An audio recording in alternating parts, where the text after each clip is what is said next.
Hey everyone, welcome back. This is going to be part 3 of our account takeover that we're doing for Dav in my clan. Sorry, there's been a little bit of delay. I have been on holiday the last week or so, just coming back to it today.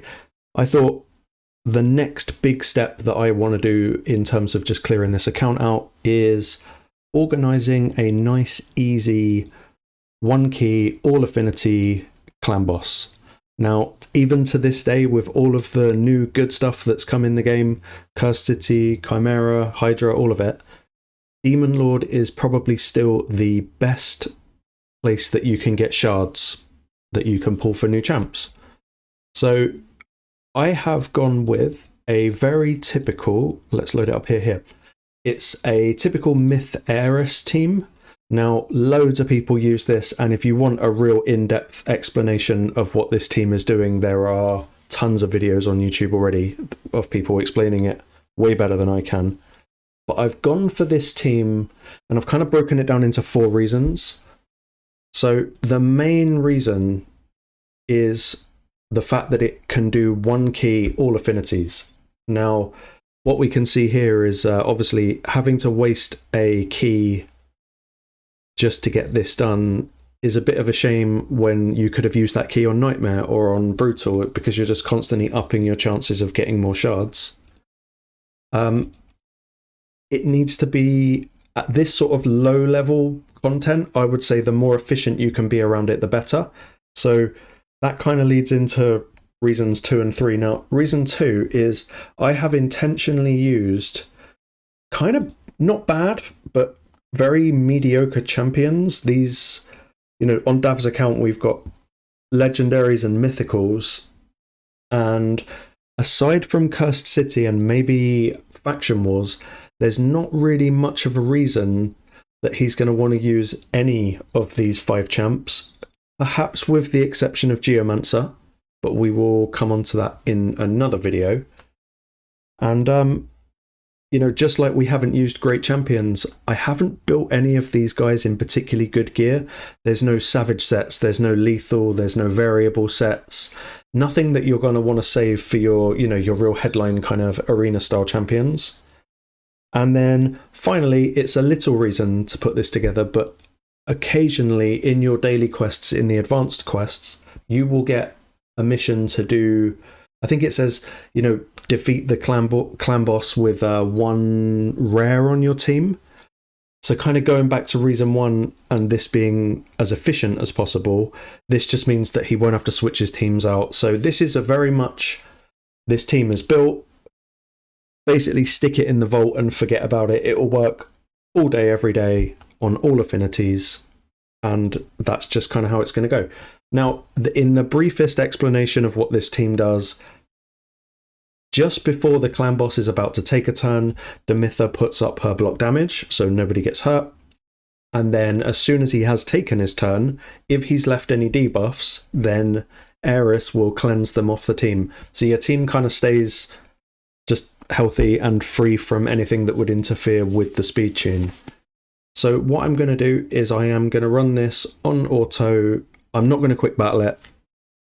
And what we will do is we will come back once it's done and we'll see what sort of result we're getting. So we will come back in a bit.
Right, we are back. We are coming towards the end of this run. Now, the target damage to hit was 70.28 mil.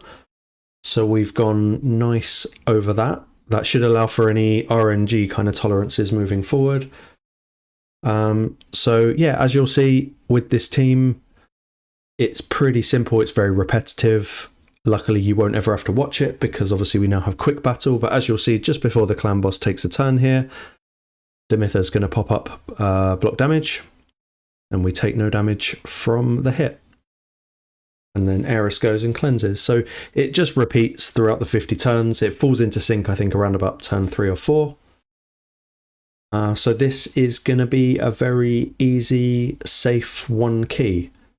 Now, as I mentioned a little bit earlier, the only issue that can arise with this is actually spirit affinity.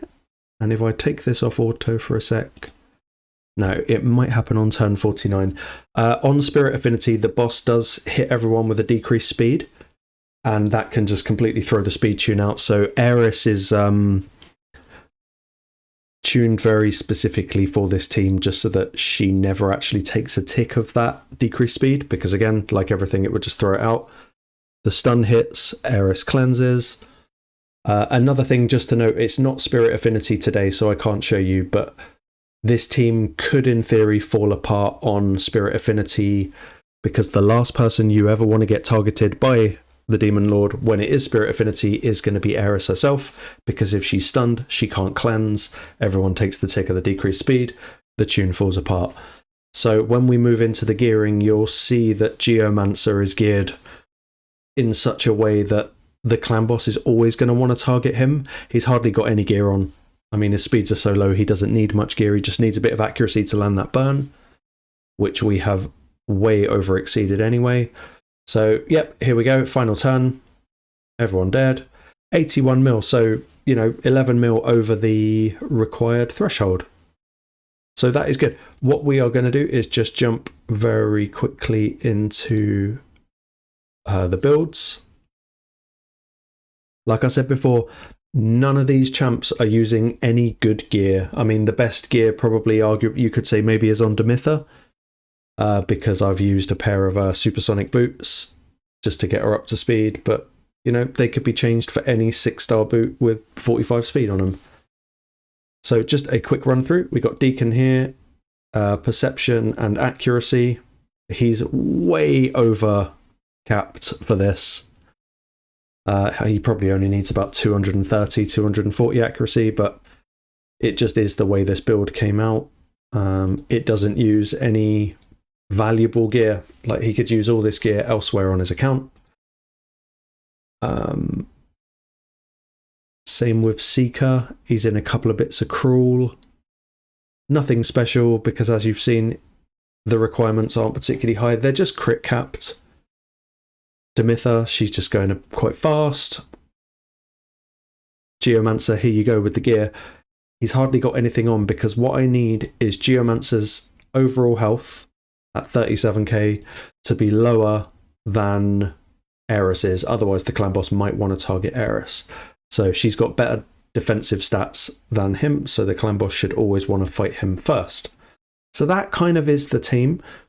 Now, the only critically important thing to say moving forward, because this is actually, I think, the third time I've built this team now.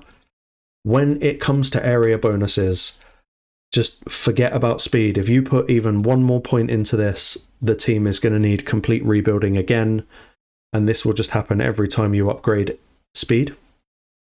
And also, with these champions, like, none of them need to be plus forward. You don't need to empower them, because right now, if you were to empower Myth-Heir, the team would fall apart, because she would gain, I think it's either 5 or 10 speed. And also, you don't need 6-star blessings.